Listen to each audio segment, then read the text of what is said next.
Start.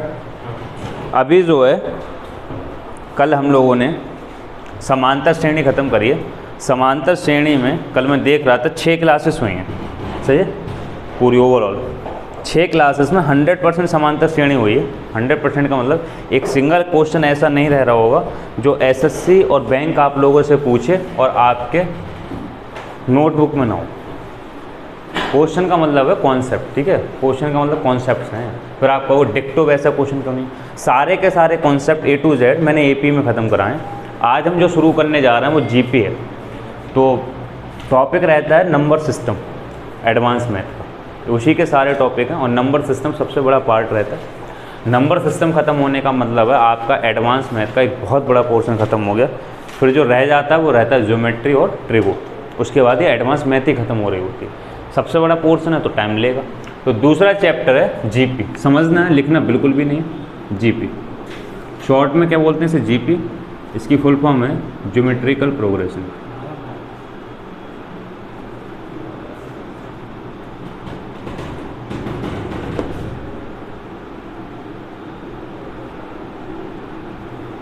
Geometrical progression Hindi में क्या कहते हैं, गुणोत्तर श्रेणी।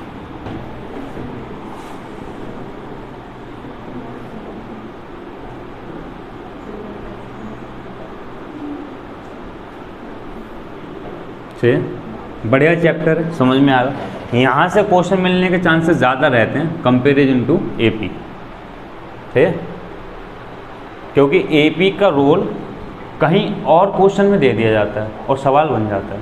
इसका कहीं किसी और क्वेश्चन में नहीं लगेगा रोल, इंडिविजुअल क्वेश्चन मिलेगा आपको। इंडिविजुअल मतलब इसी का क्वेश्चन मिलेगा, ठीक है। बता बेटा श्रेणी किसे कहते हैं, पहले तो ये बता। हैं माइनस प्लस लगा करके कोई चीज़ लिख दी जाए, बस माइनस प्लस लगा के कोई चीज़ लिख दी जाए। इससे बिल्कुल मतलब नहीं है कि उसमें समांतर अंतर हो या क्या हो, सिर्फ एक ही मतलब है कि माइनस और प्लस लगा के लिख दो, यही तो मतलब। और अगर बेटा माइनस और प्लस लगा के ना लिखें तो बेटा कोई चीज़ माइनस प्लस लगा के ना लिखें, गुणा में लिख दें तो क्या कहेंगे उसे, एक्सपेंशन कहेंगे। क्या कहेंगे, सही है, एक्सपेंशन कहेंगे। तो कुल मिला के तो एक ही बात क्लियर हुई थी कि अगर कोई चीज़ प्लस और माइनस में लिखी है, केवल उसी केस में क्या है वो श्रेणी है, अदरवाइज वो श्रेणी नहीं है। फिर क्या है वो, अगर यहाँ इनटू का साइन लगा दिया जाए तो एक्सपेंशन है। अब बात आ रही थी कि सर नाम कैसे दिया जाए, तो मैंने बताया था कि जिस श्रेणी में कोई खास बात होगी उसका स्पेशल नाम होगा। अगर कुछ उसके अंदर स्पेशलाइजेशन है तो उसका एक स्पेशल नाम होगा। भैया यही तो मतलब, इसका मतलब इस श्रेणी में खास बात है क्या कि हर 2 टर्म के बीच में डिफरेंस कितना है, +2। अरे बोलो भाई, हर 2 टर्म के बीच में अंतर है +2, स्पेशलाइजेशन है। स्पेशलाइजेशन है तो आपने इसका एक नाम दे दिया जो चला आ रहा था, क्या, AP, सही है। तरीका क्या बताया था कि कोई श्रेणी बेटा AP है, कैसे पहचानते हैं, लाल बताइए जरा, कैसे पहचानते हैं ये श्रेणी बेटा AP, इसकी जांच करना है। कैसे निकालते हैं बेटा, बताओ क्या फार्मूला होता है चेक करने का।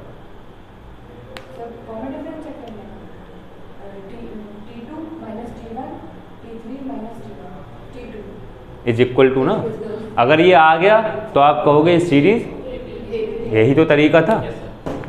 यानी कि आपको ये पता होना चाहिए था T2 minus T1 is equal to T3 minus T। यकीन मानिए जिसने AP बहुत अच्छे से पढ़ी है उसको GP बड़ा अच्छे से समझ में आएगी, क्योंकि सारे के सारे वही कॉन्सेप्ट लग रहे होंगे, चीज़ें वही होंगी, लॉट फेयर की नाम वही होंगे, फार्मूला चेंज होगा। अब पुराने नाम अगर नहीं याद होंगे तो क्या आएगा, कुछ भी नहीं आएगा।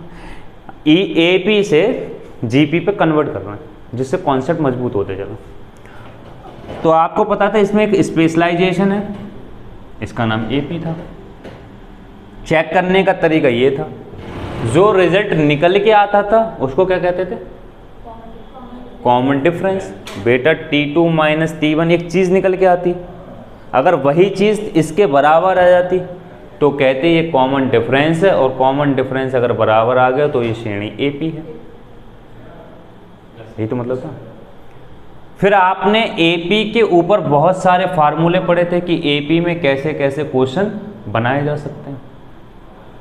तो एक पढ़ा था क्या, nवां पद Tn इज इक्वल टू, बता बेटा क्या फार्मूला था, A plus n minus one into T, ये फार्मूला था। क्या निकालने का बेटा, n टर्म। और बेटा अगर अंतिम टर्म पूछा जाए तो किस फार्मूले से निकलेगा, किसी श्रेणी का अंतिम पद निकालना हो,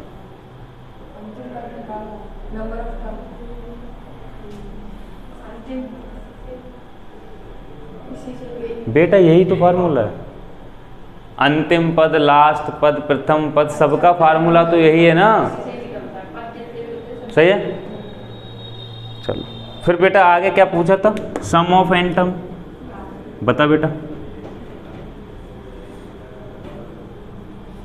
n टर्म का जोड़ क्या आता,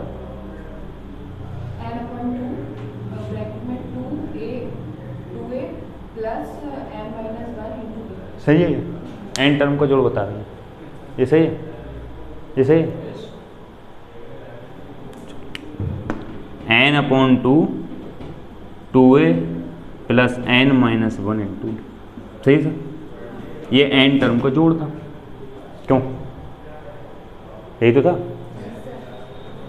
यही फार्मूला चेंज हो जाता है अगर हमें क्या पता हो बेटा, लास्ट टर्म और अंतिम पद। तो यहाँ आता है first term plus last term, बोलो करवाया था ये। फिर एक पढ़ा था नंबर ऑफ टर्म का फार्मूला, नंबर ऑफ टर्म क्या आया था बेटा, last term minus first term upon common difference plus one. यानी कुल मिला के हमने इतनी सारी चीज़ें AP में पढ़ी थी एक ही दिन, और इनका यूज करते करते हमने पूरा चैप्टर सीखा था। चलिए अब बात कर रहे हैं हम GP की। तो बेटा स्पेशलाइजेशन इसमें भी होना चाहिए, तभी तो इसका नाम GP होगा।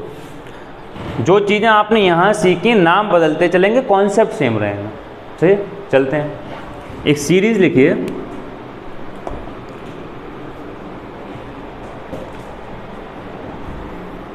To 4 8 16 32 dot dot dot.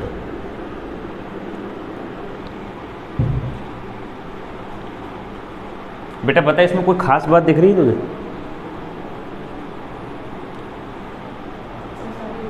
है बेटा, सब इवन है, ये खास बात है। बेटा एक बात बताओ, 4 के और 8 के बीच में कोई इवन नंबर और भी आता है, 6, वो तो बेटा नहीं। 8 के और 16 के बीच में भी बहुत सारे इवन आते हैं, वो भी नहीं है, तो आप कह ही नहीं सकते सब इवन। क्या स्पेशलाइजेशन है बेटा, डिफरेंस है या मल्टीप्लिकेशन, क्या खास बात है, 2 से गुणा हो रही, यानी कि हर पिछली टर्म अगली टर्म पिछली टर्म में 2 से गुणा करके बन रही है। एक स्पेशलाइजेशन है ये अपने आप में। क्यों यार, हर एक अगली टर्म पिछली टर्म में 2 से, तो ये स्पेशलाइजेशन नहीं हो गई, अब कॉस स्पेशलाइजेशन हो गई। स्पेशलाइजेशन का मतलब क्या है, हर एक टर्म में वही नियम फॉलो हो जो पहले टर्म में होता है, इसका मतलब स्पेशलाइजेशन। अरे बोलो, जैसे बेटा हर 2 टर्म के बीच में कॉमन डिफरेंस सेम है, हर बार होगा ये, इसलिए स्पेशलाइजेशन है, एक जगह थोड़ी नहीं है, हर एक जगह है ना। ऐसे ही हर एक अगली टर्म पिछली टर्म में 2 से, तो हर एक जगह है, तो 2 से गुणा करी तो 4, 4 में गुणा करी 8, 16, 32, अगली टर्म बेटा क्या आएगी, समझ में आ रहा है, ये सीरीज बनती चली जाएगी, स्पेशलाइजेशन है। इसी सीरीज का क्या नाम है, GP। यानी कि एपी जीपी में क्या फ़र्क आया बेटा, क्या फ़र्क लगा दोनों में? इसमें इंटू होती है, उसमें डिफरेंस होता है, इसमें मल्टीप्लिकेशन होती है। समझ में आ रहा है? अब बात करते हैं कि कोई श्रेणी जीपी है तो निकालें कैसे, पता कैसे करें? बेटा एपी है तो ये तरीका होता है चेक करने का। अरे बोलो, जो निकल के आता है उसको क्या कहती हो आप? Common difference. हिंदी में क्या बोलते हैं? सार्वंतर। बेटा जीपी का फार्मूला होता है चेक करने का, T2 upon T1 is equal to T3 upon T2। अगर ये बराबर आ गया तो आप कहोगे दी गई श्रेणी जीपी। कोई दिक्कत? तो बेटा लगाओ 4, T2 4 है बेटा, T1 2, आगे लगाओ, T3 8 है, T2 4। तो बेटा ये 2 का डिफरेंस नहीं आया बेटा, मल्टीप्लिकेशन में सार अनुपात 2 आया, और बेटा यहाँ पे भी 2, इसका मतलब दोनों जगह ये बराबर आ गया। अब यहाँ पे डिफरेंस बराबर आया बेटा, इसलिए कॉमन डिफरेंस बोला। यहाँ अनुपात बराबर आया, अनुपात का मतलब बटे, तो सार अनुपात बोल देंगे। बेटा अनुपात तो है तो अनुपात बोल देंगे, वहाँ डिफरेंस है तो डिफरेंस बोल देंगे। बोलो, कोई दिक्कत? तो जो निकल के आता है यहाँ से वो क्या होता है? सार अनुपात, सार्वनुपात, ठीक। और इंग्लिश में क्या बोलेंगे? Common ratio. बेटा रेशियो है तो रेशियो लग जाएगा, डिफरेंस है तो डिफरेंस लग जाएगा, यानी क्या लग जाएगा? Common ratio. समझ में आया? बेटा तुलना समझ में आ रही? क्यों कर रहे हैं तुलना? इसलिए करी जा रही जिससे कॉन्सेप्ट परफेक्ट होते चले जाए, एकदम क्रिस्टल क्लियर होते चले जाए कि ये चीज़ एकदम अलग है, वो चीज़ एकदम अलग है, मगर चीज़ें वो ही हैं, कॉन्सेप्ट सेम रहेंगे, थीम अलग।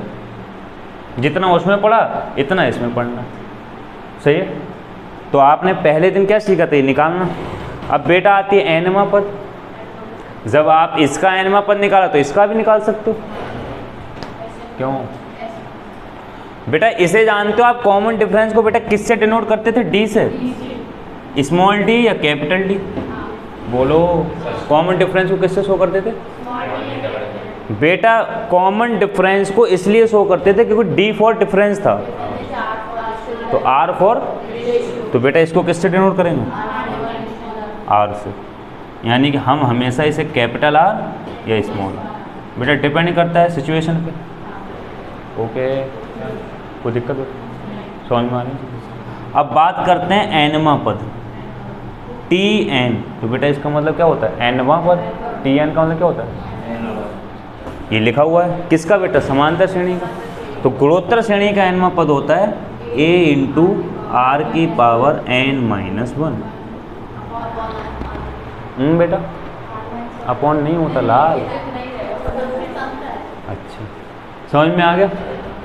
बेटा अंतर देखो, यहाँ अपॉन में कुछ आता है लाल, तो यहाँ पे अपॉन में कुछ नहीं आता, ऐसे ही याद करना है। यहाँ आया कुछ अपॉन में तो यहाँ भी नहीं आया। यहाँ बेटा जोड़ में आया अपॉन में, तो यहाँ जोड़ के अपॉन में आया। बेटा सम में अपॉन में आया ना, तो यहाँ पे भी किस में आएगा?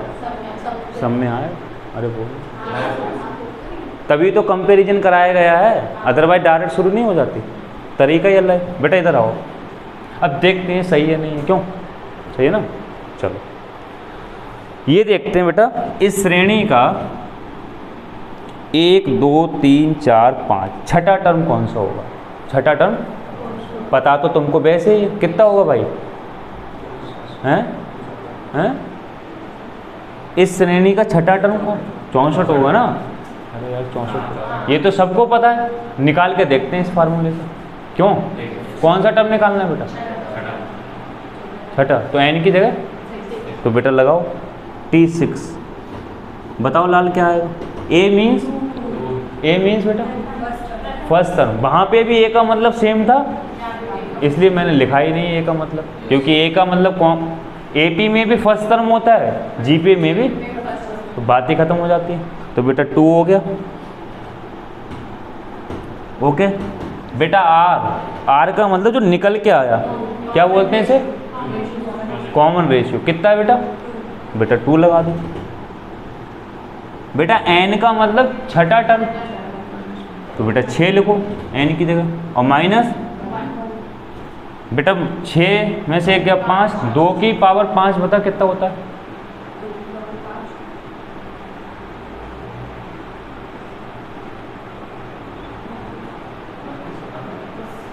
बेटा करने नहीं आता, कर लिया करो ना। 2 दूनी 4 दूनी 8 दूनी 16 दूनी 32 दूनी 64 दूनी 128 दूनी 256 दूनी 500।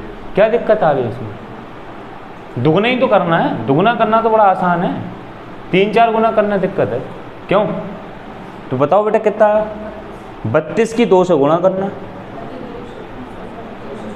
बेटा तो गया 64। यही तो तुमसे पूछा गया, यानी ये फार्मूला अपनी जगह सही है। अरे बोलो,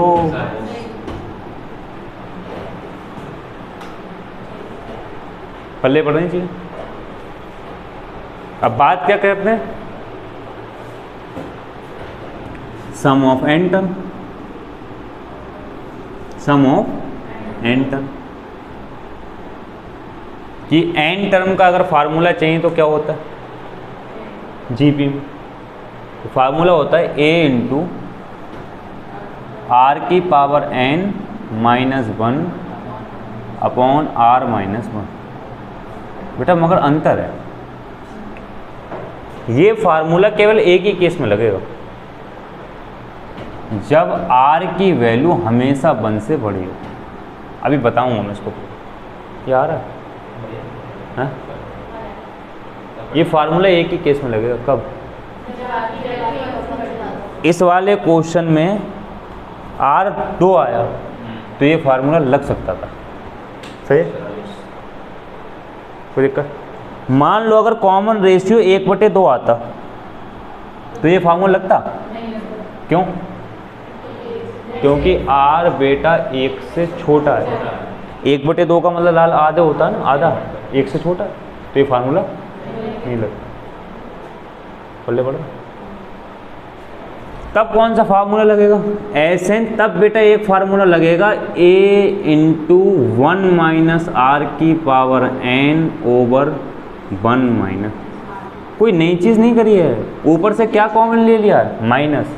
बेटा अगर यहाँ से माइनस कॉमन ले लोगे तो ये प्लस का, ये माइनस का, यहाँ से माइनस कॉमन ले लोगे तो ये माइनस का, ये प्लस का, माइनस से माइनस कट जाएगा कॉमन लेके। कुछ लोग ये कहते हैं कि बेटा ये फार्मूला और ये फार्मूला सेम है, वो पता है क्यों कहते हैं, वो कहते हैं कुछ मत करो, ऊपर से माइनस कॉमन ले लो, यहाँ से यहाँ आ जाएंगे। मेरा भाई यहाँ से यहाँ आना नहीं था, दोनों बातों में ज़मीन आसमान का अंतर है। ये फार्मूला लगाना ही था जब आर की वैल्यू, सोचो क्यों। अभी देखो बेटा एक बात बताओ 1 मिनट के लिए, मान लो इस सीरीज का जोड़ निकलना है आपको, ये वाली सीरीज का, तुझे समझना बेटा ये इंटर में है, पता है इंटर वाले मास्टर क्या बताते हैं कि दोनों बातें बताते हैं, नहीं बताते हैं, यही कहते हैं, क्या कहते हैं, माइनस कॉमन ले लो, क्योंकि कॉमन लेने की उनकी आदत पड़ी होती है, मगर अधूरा ज्ञान। इधर सुनो, इस वाली सीरीज है, अगर इस वाली सीरीज में मान लो थोड़ी देर के लिए आर की वैल्यू 1/2 आ जाए कहीं पर, या मान लो इस सीरीज में आर की वैल्यू 2 ले लो, है ही 2 यार, आर की वैल्यू 2 ही तो है, क्यों है, नहीं है, यहाँ पे तुम लगाओ तो 1 में से 2 गया, माइनस का 1, क्यों, यानी कि ऐसे तो आंसर माइनस में आ जाएगा, प्लस की श्रेणी का आंसर, यहाँ पे भी माइनस आ जाएगा बेटा। चलो ये बड़ी बात है, बाद में समझेंगे। कुल मिला के एक बात समझो, अभी सवाल करेंगे तो मैं इसको क्लस्टर क्लियर करूँगा। ये तब लगेगा जब आर की वैल्यू 1 से छोटी, क्यों, तो बेटा बताओ एपी में कितने फार्मूले थे सम निकालने के, तो यहाँ पे कितने हैं, समझ में आ रहा है बेटा? बिल्कुल वही है, थोड़ा सा दिमाग लगाना। एपी में कितने फार्मूले थे? 2, एक ये लगाते हैं, एक ये डिपेंड करता है सिचुएशन कैसे दे रखी है। सिचुएशन में अगर लास्ट टर्म दे रखी है तो ये फार्मूला लगा दो बेटा, और कुछ नहीं दे रखा बेटा ऐसे यहाँ पे लगाना। सिचुएशन देखना कि आर की वैल्यू अगर 1 से छोटी है तो बेटा ये लगा दो, और आर की वैल्यू 1 से बड़ी है, समझ में आनी चाहिए, नोट करो फिर आगे चलते। ये आ रहा है यहाँ तक, इन्हें जगह भाई से समझ में आनी चाहिए।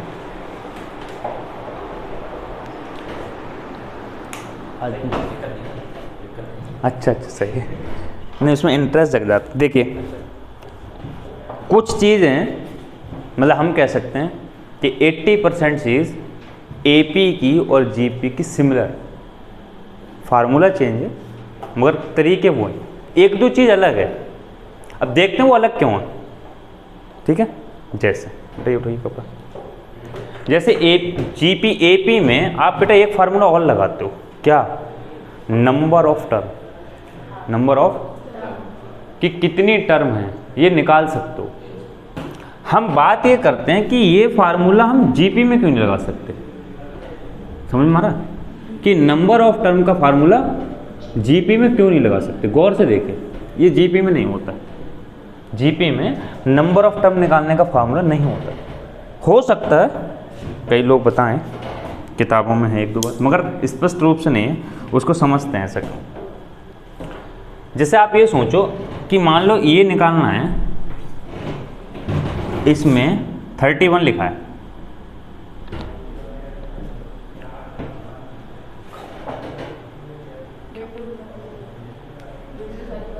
बेटा खोल दो, ये मर जाएंगे।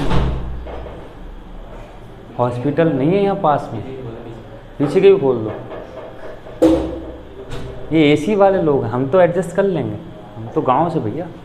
आओ, इनके ऊपर ही लगी है और पर इनने ऊपर ही कर रखे हैं, घुमाती नहीं है फ्लैप को, एक जगह फिट कर रखा। मज़ा आया अपने। आओ देखिए, और 16 पे कोशिश करती हूँ उसे चलाने की, जम जाओगे बेटा। आओ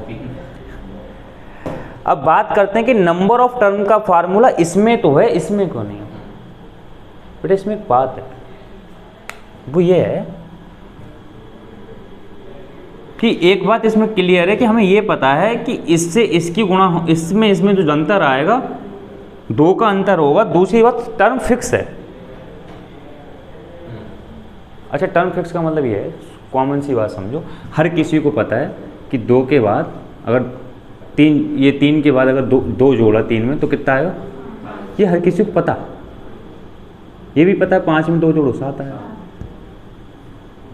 मगर बेटा एक बात देखो, गुणा में तो बड़ा अंतर होता है। 2 की जब तुमने 4 से गुणा करी, 2 से, तो 4 आ गया, और 4 की जब 2 से करी तो 8 आ गया। दोनों में कोई ताल्लुक ही नहीं है, कॉमन डिफरेंस तो सेम है, कॉमन रेशियो तो सेम है, मगर इनमें ताल्लुक कुछ नहीं है। ताल्लुक ये तो है कि 2 की गुणा करके आ रहा है, मगर कोई देख के नहीं बता सकता डायरेक्ट कि क्या आएगा जब तक वो कर नहीं लेगा। नहीं कुछ पल्ले पड़ रहा है? अरे बोलो यार, इसलिए ऐसा,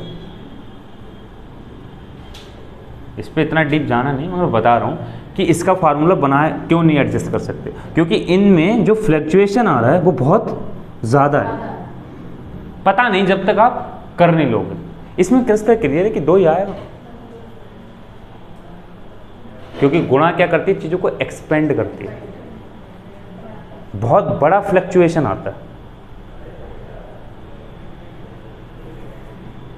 यहाँ। निश्चित है कि लास्ट टर्म कॉमन टर्म का डिफरेंस आएगा निश्चित तौर पे सेम लगभग। क्यों? क्योंकि अंतर सेम चल रहा है। यहाँ फ्लक्चुएशन इतना, देखियो सही है। इसलिए ये फार्मूला हम इसमें नहीं बनाते हैं नंबर ऑफ टर्म का, से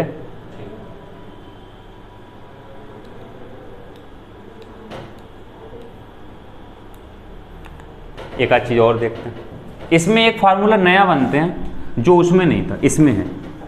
मैं कंपैरिजन कर रहा हूँ कि एक फार्मूला इसमें है इसमें नहीं है। कौन सा? नंबर ऑफ टर्म का फार्मूला इसमें था इसमें नहीं है। लॉजिक समझ में आ रहा है बेटा? अब एक फार्मूला और है जो इसमें नहीं है उसमें है। कौन सा? इनफाइनाइट टर्म का जोड़। मैंने आज पिया ही नहीं अभी, मैं वो चेंज कर सकता हूँ।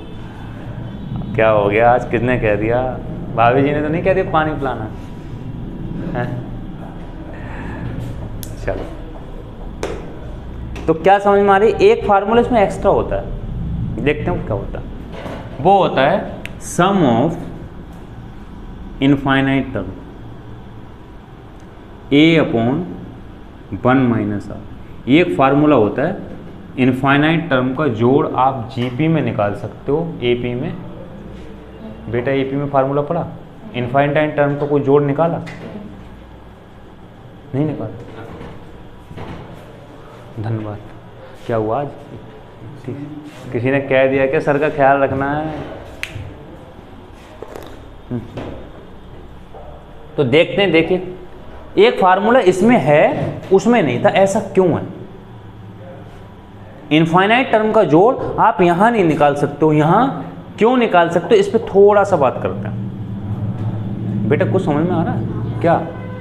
कि पहले तो हमने वो पढ़ा है जो दोनों में कॉमन था, अब हम बात कर रहे हैं जो चीज़ कॉमन नहीं है वो अलग क्यों है।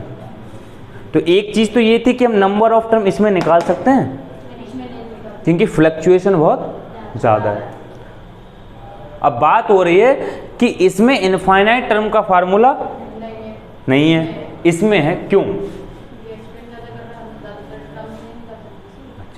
अपने हिसाब से कुछ सोच लो, अभी लॉजिकल रीजन दे रहा हूं। देखिए ऐसा क्यों है, देखते हैं। मैंने कुछ कहा? क्या कह रही हैं? क्या कह रही हो? हो ना ना, ऐसा नहीं है, बताइए आप। हिंजू बेटा हम अदर कंट्री वाले को बहुत छूट देते हैं, वो यहाँ पे ज़मीन खरीद सकता है, वो यहाँ रह सकता है।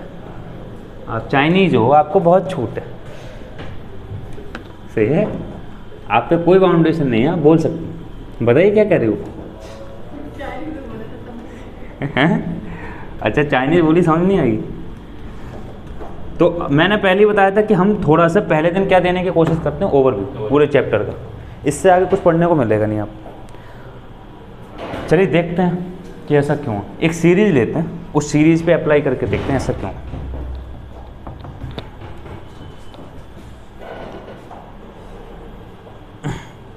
सीरीज है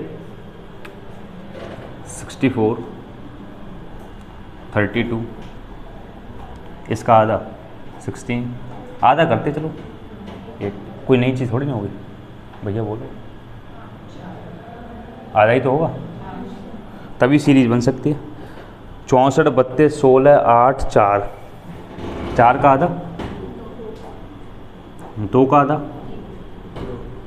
2 का आधा तो एक ही होगा मेरा लाल, और 1 का आधा 1/2।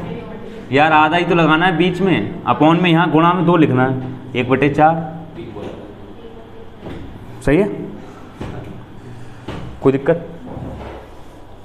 अब ये समझते हैं कि इस श्रेणी का जोड़ इनफाइनाइट टर्म तक निकाला जा सकता है और समांतर श्रेणी में ऐसा नहीं होता। क्यों है वो देखते हैं। अब एक श्रेणी लेके देखते हैं, 3, 5, 7, चलो कॉमन लगा, 9, 11, 13, डॉट डॉट।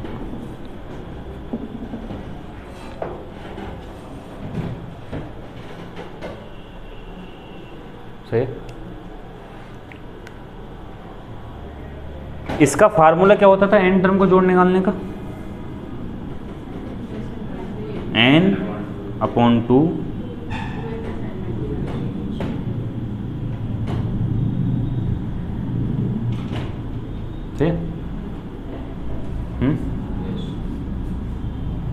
अब एक बात देखो, इसका बेटा अगर तुम जोड़ निकालोगे n टर्म तक का,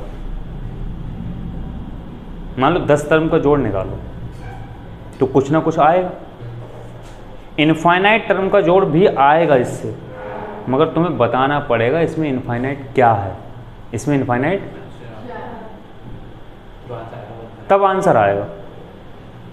और आप जानते हो इनफाइनाइट बताना इम्पॉसिबल। इसमें इनफाइनाइट टर्म का जोड़ आएगा मगर आपको बताना पड़ेगा इनफाइनाइट क्या है। मान लो कोई कह रहा है 50 लाख टर्म का जोड़ निकालो, तो एन की जगह क्या लोगे?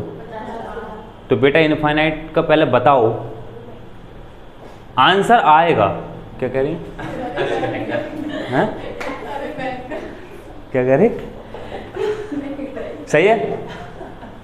अब देखिए इसका आएगा आंसर, मगर हम इसलिए नहीं निकाल सकते क्योंकि कोई हमें इनफाइनाइट बताने वाला ही नहीं है, क्योंकि इनफाइनाइट निश्चित चीज़ है ही नहीं है।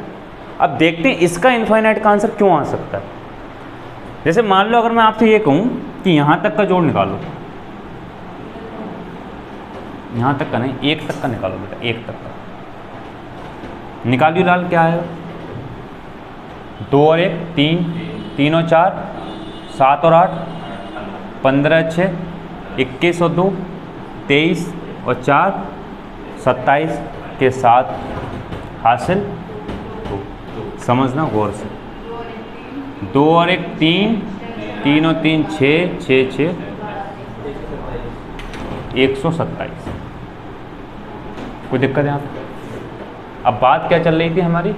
इनफाइनाइट जोड़ का, इनफाइनाइट टर्म का जोड़ निकालना।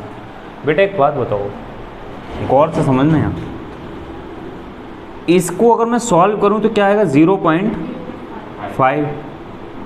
बेटा इसको सॉल्व करो 0.25। अगला वाले को अगर मैं सॉल्व करता है तो यहाँ 1.8 होता, सॉल्व करता कितना आता? पॉइंट लगाता, 0 बढ़ाता, 8 एकन 8 करता, 2 हो जाता, 8 दूनी 16, 8 पंजे 40, इतना आता। समझना गौर से।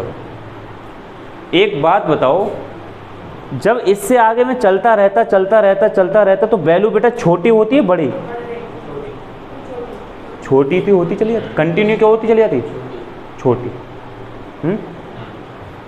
तो ये वैल्यू 0.5 है, इसमें बेटा कुछ जुड़ता तो अभी 1 तो नहीं हुआ, ये 0.7 हुआ, फिर उसमें कुछ जुड़ता तब भी 1 नहीं हुआ। तो हम ये कंसीडर करके चल रहे हैं क्या कि लास्ट में अगर कितनी छोटी वैल्यू आएगी तो लास्ट में एक वैल्यू ऐसी आ रही 0.0000012। अरे बोलो, छोटी तो वैल्यू चली जा रही होंगी। तो हम ये मान के चलते हैं कि इन सब का जोड़ लगभग क्या होगा? 1। इन सब का जोड़ क्या मान लेते हैं? लगभग 1। लगभग 1 बोला है। क्यों होगा? क्यों होगा बेटा? क्योंकि 0.5 तो यही हो गया, इसमें कुछ जोड़ते चले जाओगे, जोड़ते चले जाओगे, जोड़ते चले जाओगे, जोड़ते चले जाओगे, तो इनफाइनाइट तक जब जोड़ोगे तो लगभग 1 बन जाएगा, 1 बन जाएगा अप्रॉक्स। यानी कि यहाँ पे जो इनफाइनाइट टर्म्स का आंसर आता है वो अप्रोक्सीमेशन में आता है। अब बेटा 1 मान लिया अगर हमने इन सबको, क्या मान लिया? तो 1 और जोड़ तो कितना हो गया? 128। बेटा फार्मूला लगाइयो, ए का मतलब 64, बेटा 1 माइनस आर का मतलब इसमें से ये 1/2। अरे बोलो यार, 1/2 ही तो आएगा बेटा आर, T2/T1। बेटा बताओ 64/1/2, 2 ऊपर चला जाएगा, 64 दूनी 128, आंसर 128 यहाँ भी आया। यानी ये फार्मूला सही है, मगर बेटा तुमने गौर नहीं करा क्या? ये फार्मूला एक ही केस में सही है, जब आर की वैल्यू 1 से कम हो, तभी ऐसा कर सकते हैं हम कि इनको 1 कंसीडर कर लें। अगर बेटा आर की वैल्यू 1 से ज़्यादा होगी तो इनफाइनाइट तो निकाल ही नहीं सकते, फिर तो समांतर श्रेणी वाली बात आ जाएगी। अरे फिर तो समांतर श्रेणी वाली बात आ जाएगी। क्या समांतर श्रेणी में बढ़ती चली जाती? सिर्फ एक ही केस में आप इनफाइनाइट टर्म निकाल सकते हो, जब आर की वैल्यू 1 से कम हो, और वो भी कैसा? अप्रोक्सीमेट। हम ये मान के चलते हैं जुड़ते जुड़ते जुड़ते जुड़ते जुड़ते जुड़ते एक ऐसी स्थिति आ जाए कि एक बन रहा हो। समझ में आया? यानी ये फार्मूला सिर्फ जीपी में है, एपी में नहीं है।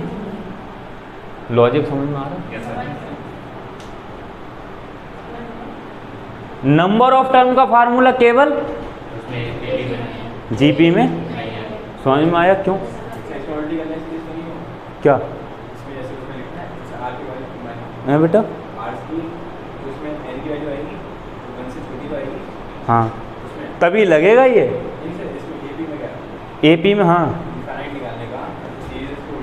तब भी नहीं आ सकता, नहीं आ सकता। उसके पीछे लॉजिक सुनो। अगर इसको तुम उल्टा करो तो बेटा सबसे पहले क्या देना पड़ेगा तुम्हें? तो माइनस का कोई चीज़ तो दोगे, तो माइनस का इन्फिनिटी दोगे। क्या दोगे? माइनस इन्फिनिटी दोगे। माइनस कहाँ से शुरू करोगे? -3 से स्टार्ट कर लो तो लाल माइनस इन्फिनिटी तक तो जाओगे। बेटा इधर सुनो, 1 से छोटी हो जाएगी, यहाँ अपॉन में है चीज़ें, और यहाँ पे प्लस है बेटा, प्लस है, माइनस है, नहीं आएगा। ये अपॉन में ही है सिर्फ, जो हम कंसीडर करते चल रहे हैं कि ये एक बन जाएगा, यहाँ एक थोड़ी नहीं बन जाएगा। अगर इनको तुमको तुम जोड़, मान लो ये इतनी चीज़ माइनस की जोड़ियो लाल, माइनस के 15 हो गए। माइनस के 15 तो वैल्यू होती है क्या? क्या कभी एक के बराबर हो सकती है? अरे बोलो। मगर ये सब जुड़ के एक बराबर हो सकता है। बेटा कुछ पल्ले पड़ रहा है? हैं? बड़ी बात हो गई है। तुम बता सकते हो इंटर वाले बच्चों कि ऐसा क्यों है।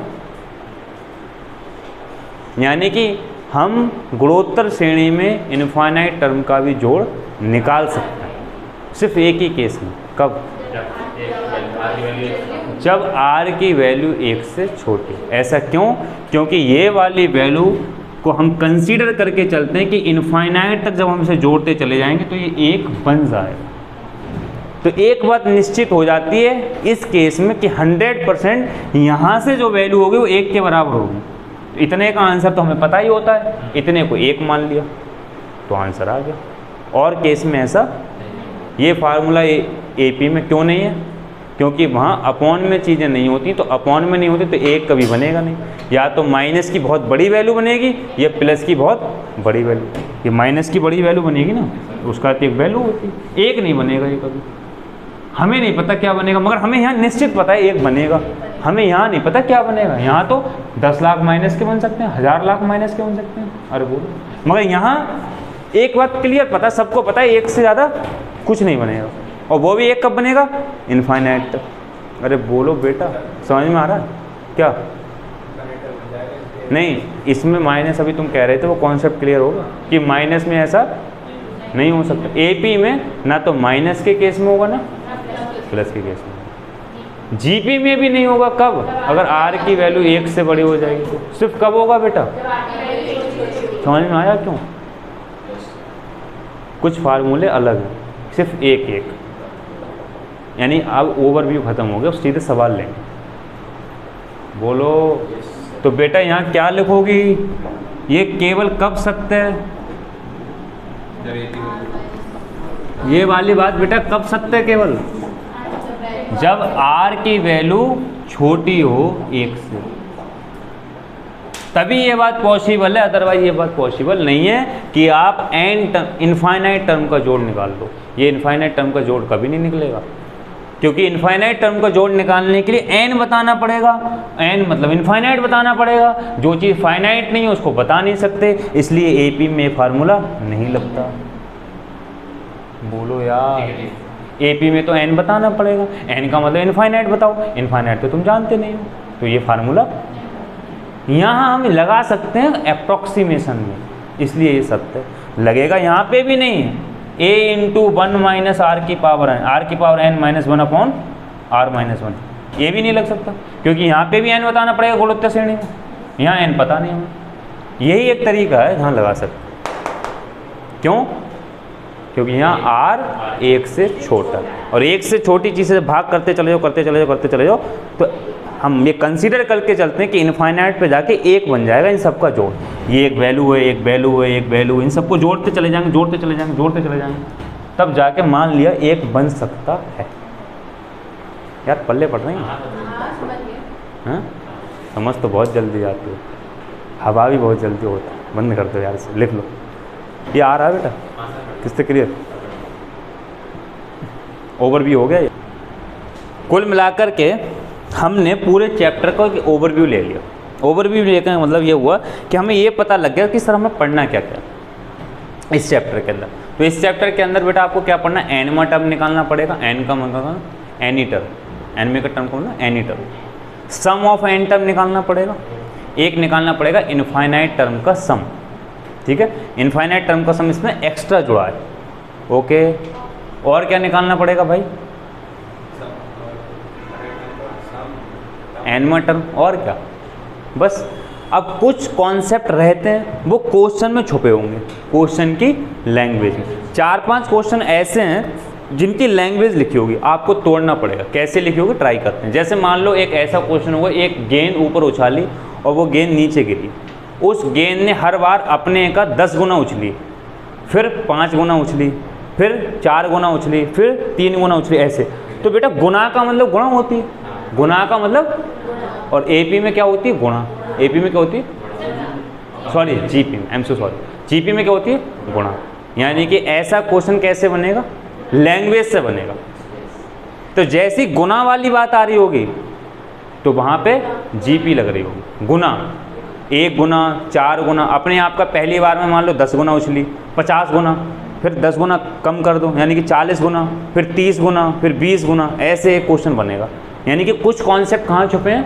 क्वेश्चन में छुपे हैं। जब क्वेश्चन आएंगे तो निकालेंगे। सही है, ओवरव्यू आ गया, बोलो यार।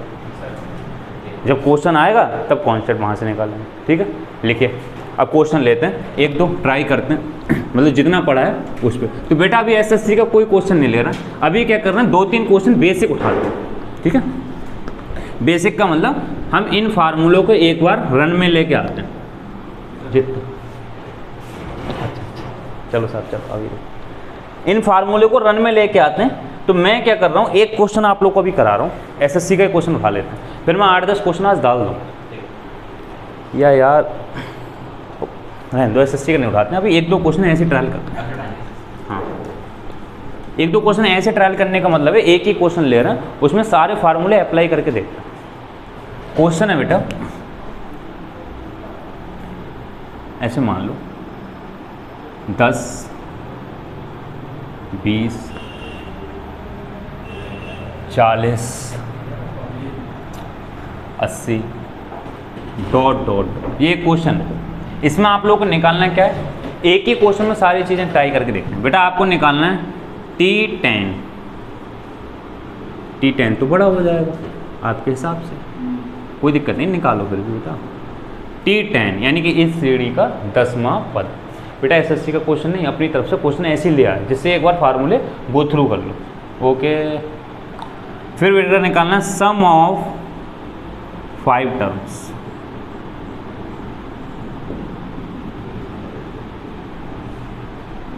निकालिए, सिर्फ फार्मूला लगा के देखिएगा, फिर 1-2 क्वेश्चन एसएससी को उठाएंगे। बेटा बंद कर दो साहिल, बेटा बंद कर दो। मिलाकर के सिर्फ एक बार फार्मूले को इम्प्लीमेंट करना सीखते हैं बेटा, चीज़ों को फार्मूले में क्या करना सीखना है, इम्प्लीमेंट। ठीक, देखिए कैसे। तो आपको बेटा क्या निकालना था, 10वां पद।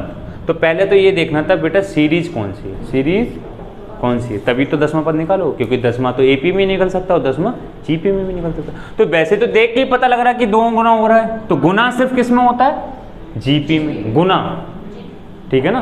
तो बेटा फार्मूला क्या होता है, T2/T1 = T3/, बेटा ऐसे तो चेक करते हो।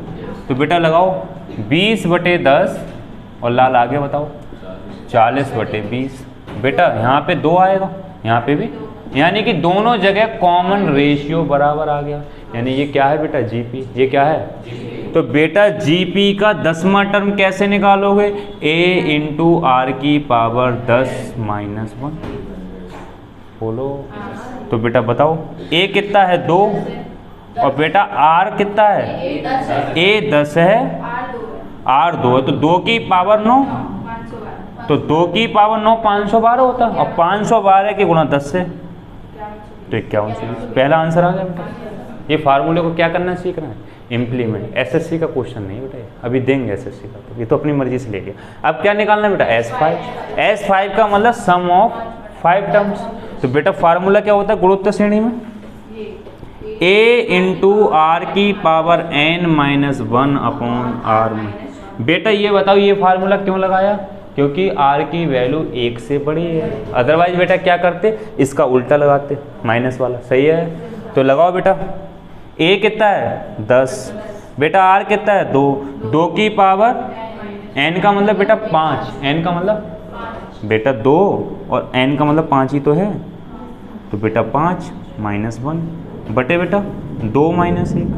बेटा बोलो, तो 2 की पावर 5 32 होता है, 32 में से 1 घटाओ, 31 की बेटा 10 से गुणा करो, 310 बटे 1। आंसर कितना आ गया बेटा, कुछ नहीं कराया, आज फार्मूले को इम्प्लीमेंट करना सिखाया है। कल क्या उठाएंगे, एसएससी के बैंक के क्वेश्चन, मतलब कल हम पेपर वाले क्वेश्चन उठाएंगे आज ऐसे, ठीक है। कोई दिक्कत नहीं। चलिए आज की क्लास बेटा यहीं ऑफ करते हैं। आपकी अब रीजनिंग की उसकी क्लास है जीएस की